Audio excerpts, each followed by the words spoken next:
You brought it up, so let's talk about the new Play Exchange. It's come up a couple times. Both Valdez and the new Play Exchange have both come up. I have very little experience with either. I did finally join New Play Exchange, so I was able to read some of your work. So talk about the benefits of the New Play Exchange. I think the benefits are incalculable. It's a database of everything that playwrights are writing right now in this country and in some other countries. It's access to, what are they up to, 37,000 scripts or something now? I forget. It's thousands and thousands of scripts, and it's $10 or $12 a year. It's not. I mean, it's what you'd spend on getting one script from a publisher to read, and you get access to everything that's going on, and you can put your own work up there. And you can read other people's works and leave positive comments about theirs, and other people can read yours and leave positive comments about your work, which can be incredibly helpful. Both being able to tell someone, if you're talking to an artistic director or producer, and they're like, "Oh, I'd love to read some of your stuff," you could say, "Well, you can go to this website and you can read, as you did, read someone's actual work," and it's not just out there being sent around. Someone's coming to a place where it's protected, and that you have your latest draft, and that you control what's up there. If you want an excerpt of a published piece or something, you can do that. And there are theater companies that are using it more and more to find work. I've had a couple of productions out of it. That's not the main reason I'm there, but it's very nice.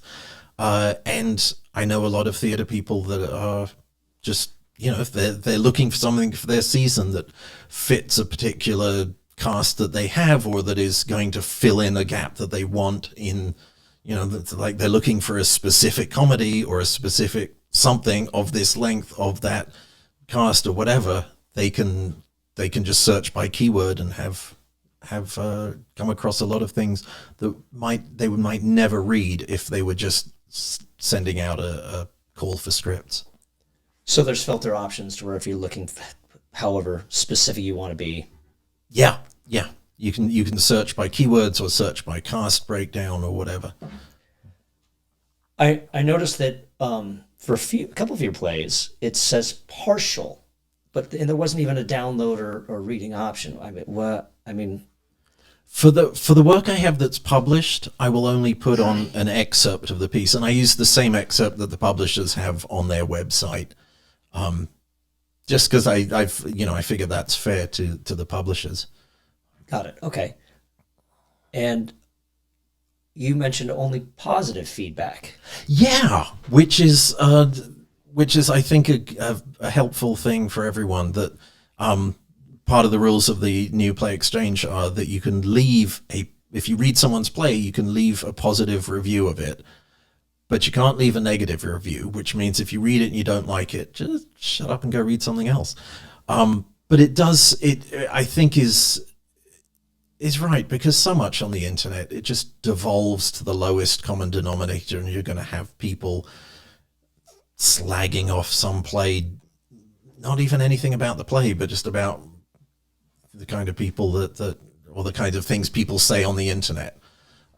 So that's a way of avoiding that. I guess the reason why I was asking, is it a place for complete finished works, or is it also a place for works in progress?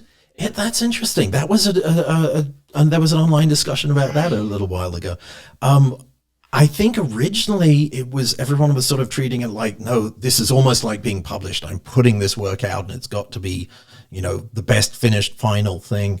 And then as it has evolved and people are using it more and more, I think people are putting up new drafts or new works. I know I just started doing that recently. My latest play, I put it up as a very rough draft, and I just said in the description, this is a first draft, and if you got feedback, I'd love to hear it. So feedback isn't necessarily, of course, wouldn't be necessarily a negative comment. Yeah, if they were leaving a public comment, it would be something positive. But I also was like, send me an email. You can contact someone. There is yeah, there's a way of contacting that goes through the New Play Exchange, so you're not necessarily knowing someone's email address or whatever, and you can still send something to a playwright that you don't know. Are there any negatives to being on this? I haven't found any. I haven't heard of any, I mean, theoretically it might be possible for a theater to find someone's play and produce it without telling them or paying them, but I haven't heard of it happening. And, why would you? If you've got all the contact info and everything right there, just talk to the playwright. Welcome to our Clips channel, and thanks for watching. I hope you enjoyed that video. If you did, be sure to smash that like button and leave a comment down below while you're at it. If you'd like to be notified about future episodes featuring playwriting tips, be sure to click this channel button right here and subscribe there. If you want to see the full conversation of this episode, be sure to click the link right here. And if you'd like to see other playwriting tips from past episodes, be sure to click this link right here. And until we see each other again, and in the meantime, keep writing.